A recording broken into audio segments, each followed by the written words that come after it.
Hey guys, what's up? MurderofBirds here. So I'm back to talk to you guys about the new concept art that we got out of New York Comic Con regarding Ren, Nora, and potentially Jaune.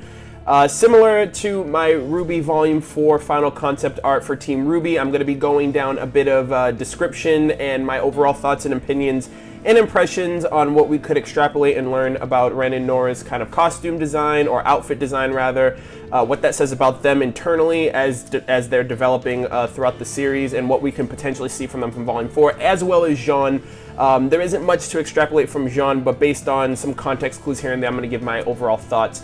And the first thing that I do want to say is there isn't that much overall change when you look at Nora and Ren's concept design compared to the pre-time skip versions of their outfits. I actually think it was Nora who said it best. I look exactly the same. Subtlety is the key. All right.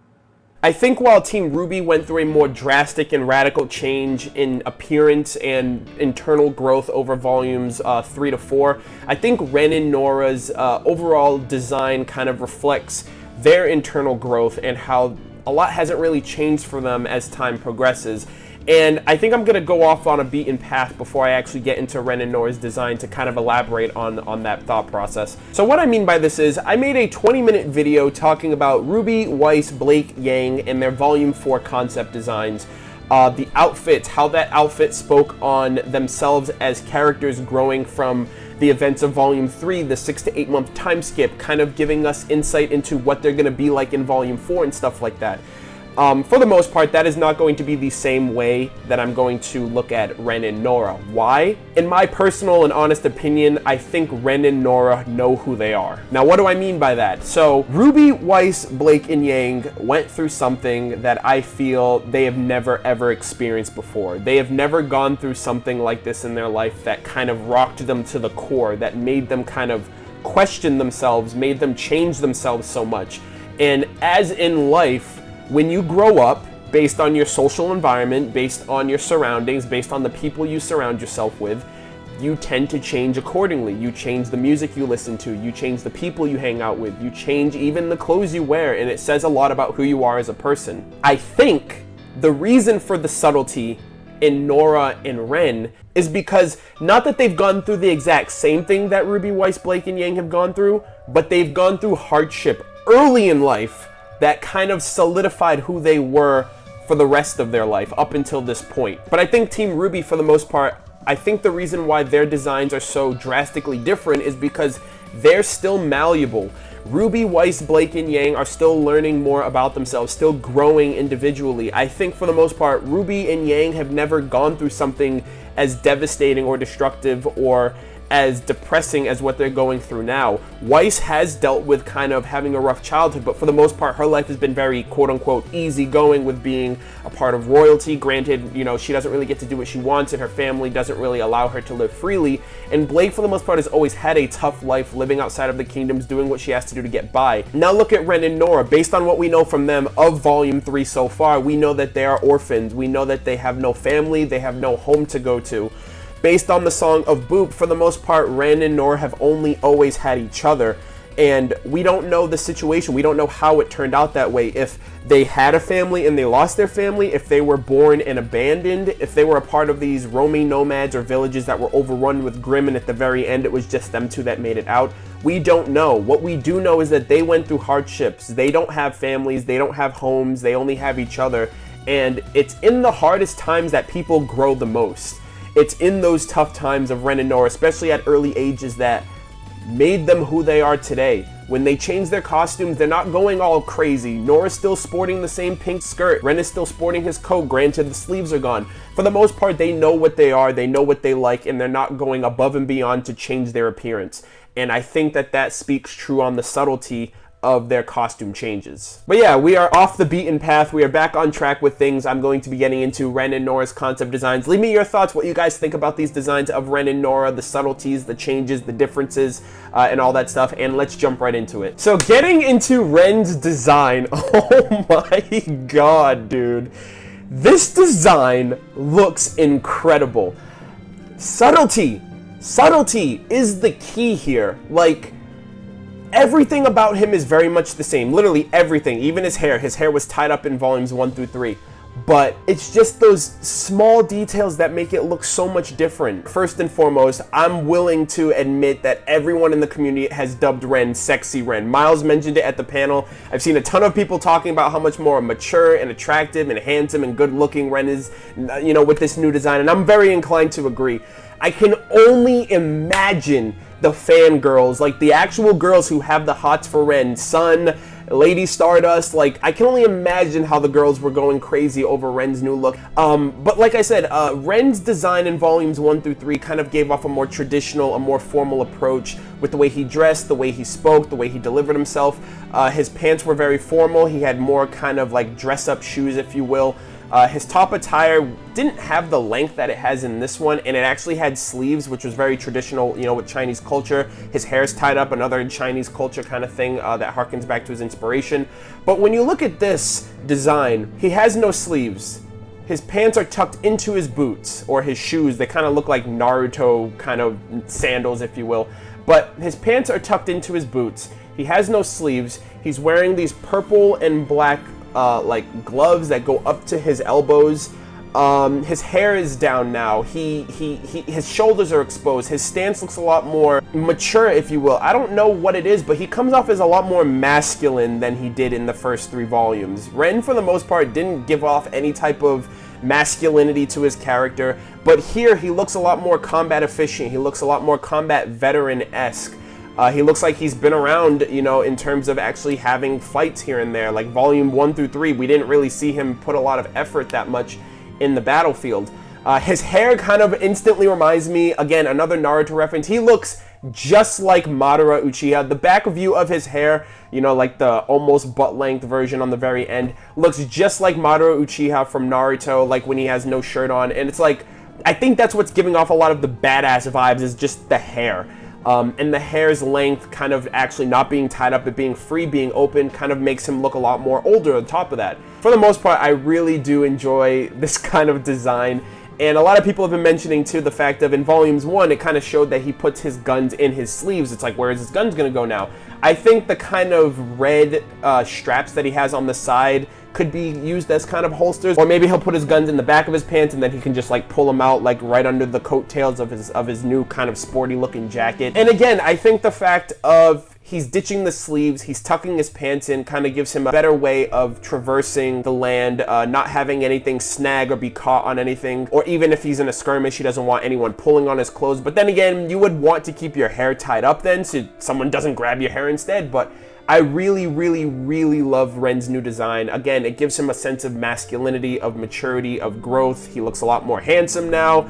Nora's definitely going to notice him a lot more, and I don't know if that's going to work for or against him in terms of her outwardly expressing his affections, if RWBY Chibi is any indication. But again, I loved it. I like the subtlety of this. It's not a far cry of what I'd expect Ren to look like. And in all honesty, I was willing to see what Ren would look like compared to the previous volumes, especially if the hardships of actually being out in the real world is something that's going to change him over time. Next up, we have Nora, and I really like her design because, again, similar to Ren, not a lot of changes, not a lot of, you know, drastic differences overall when it comes to both her and Nora's appearance with their outfits.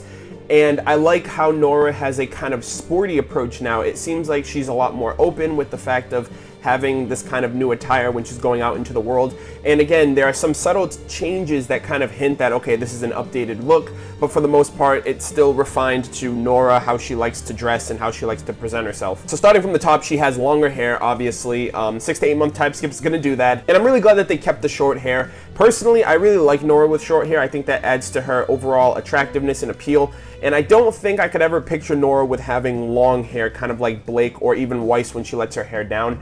And granted, you know, she's probably keeping it trimmed or keeping it maintained. I do like the fact that it does show a bit of length as opposed to how it looked before. From there, we have her sporty kind of zipper jacket, and I think that, along with the new type of boots, she's wearing higher boots with laces on them, which kind of look interesting. Not as practical in an overall sense, but I think the boots and the jacket make the outfit, and I think I like those new additions to her the most. It's a zipper jacket, but she has it open and out, which I don't know if that's an overall decision, like to just be more open and free, not be confined or anything. Maybe she'll zip it up if it gets cold or something.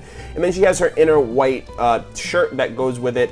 I don't know if that's the same one that she wore in Volume 1, however, but I do think that it's interesting that there's kind of like a heart mark etched on the inside with a slash going through it.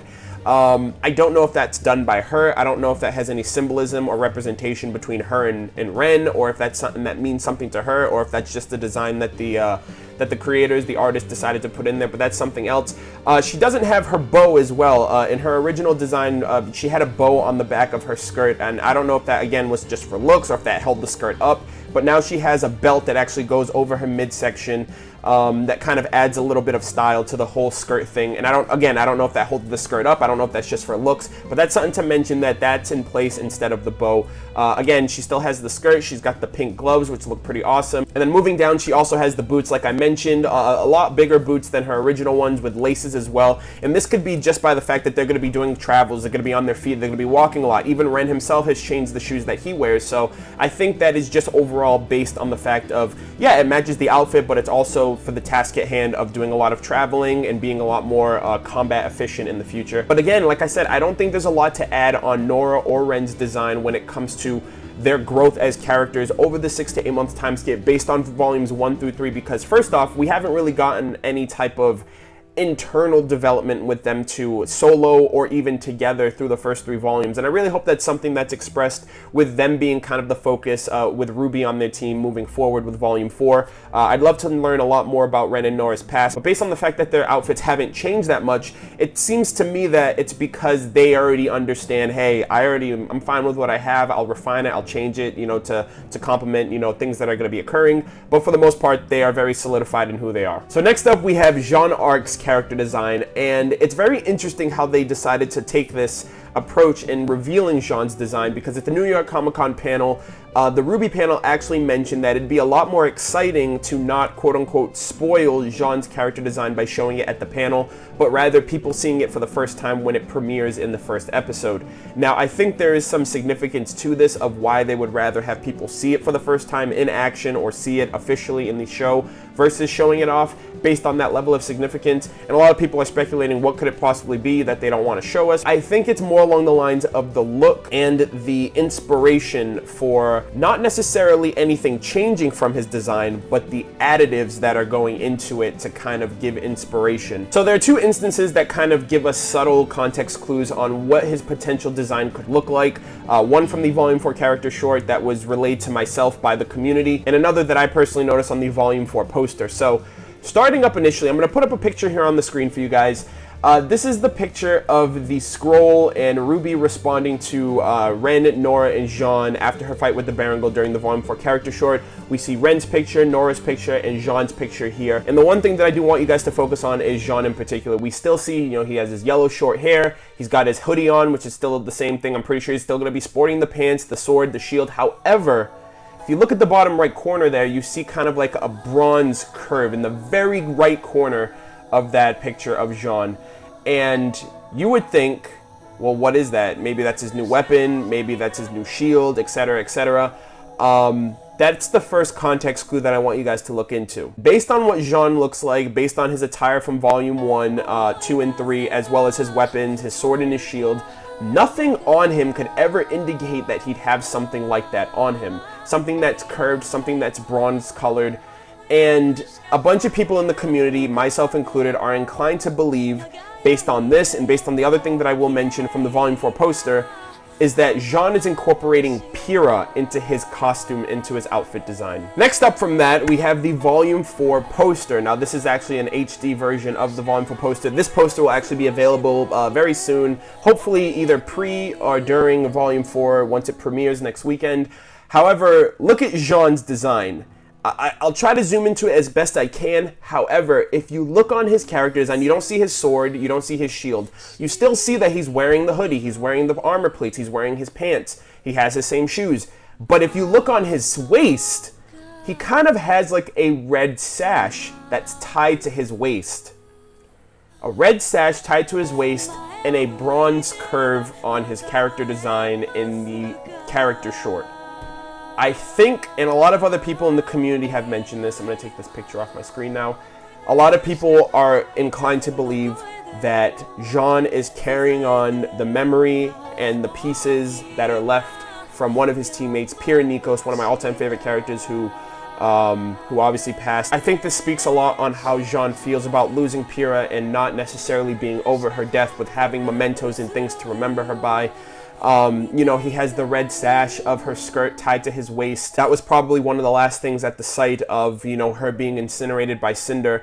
And again, her shield, unlike her sword, which was destroyed during the fight, Cinder actually kind of dodged it or something, because Pyrrha ended up throwing it and her arrow dematerialized and rematerialized to avoid it. So the shield could have been on the site as well. And, you know, during the outcome of finding Ruby and stuff like that, along with the fact of her headdress was the one thing that wasn't destroyed too. So I wouldn't be surprised if he's actually gone over the deep end of actually maybe wearing that.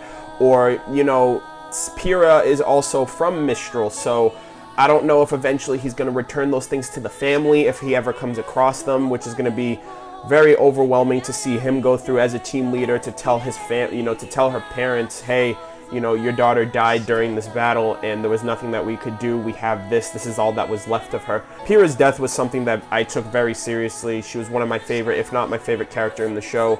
And to have an emotional kind of resonance like that with Jaune, you know, finding out that she actually loved him and that he didn't realize it until it was too late, and he did what he could to try to stop her, but he wasn't strong enough. So I think it's great to see that the sash, the shield, if he does have the headdress, it's the fact that she is very much alive in Jaune through all of the training and experience and things that she taught him, you know, at his time at Beacon, to kind of become a more stronger fighter, discover his semblance, and become more of a team leader because she believed in him when no one else did. You know, and I really do hope that that does come to fruition. I will be ecstatic if he is wearing her sash, if he is using her shield in place of his own, because that just says so much on the fact that Pyrrha is very much alive and resonating still within Jaune, and that'll be enough for me. Because of the fact I'm pretty sure, you know, as much as everybody else, myself included, we all miss her very much. And ultimately, I hate to end on that kind of depressing note, but that is everything. That is Ren, Nora, and my potential thoughts of Jaune, their character designs, what I think they're going to look forward to, and things like that in Volume 4. Leave me your thoughts, what you guys thought about any of these kind of subtle changes or details when it comes to these designs. What do you guys actually feel about Jaune? Do you guys think that's her shield in the corner of the character short image? Do you think that that sash is actually Pyrrha's sash, or if it's maybe an extra little effect to Ruby's cape in the background, because that does kind of phase into Jaune? But ultimately, leave me your thoughts. What do you guys think? I also think it is kind of suspicious that Rooster Teeth would rather us see the design of Jaune versus actually revealing it at the panel. So yeah, that's everything. Thank you guys so much for watching. Leave your thoughts in the comments. I look forward to all of you guys in terms of watching RWBY Volume 4 with all of you, getting my thoughts and impressions and everything like that. And I will see you in the next video. Take care.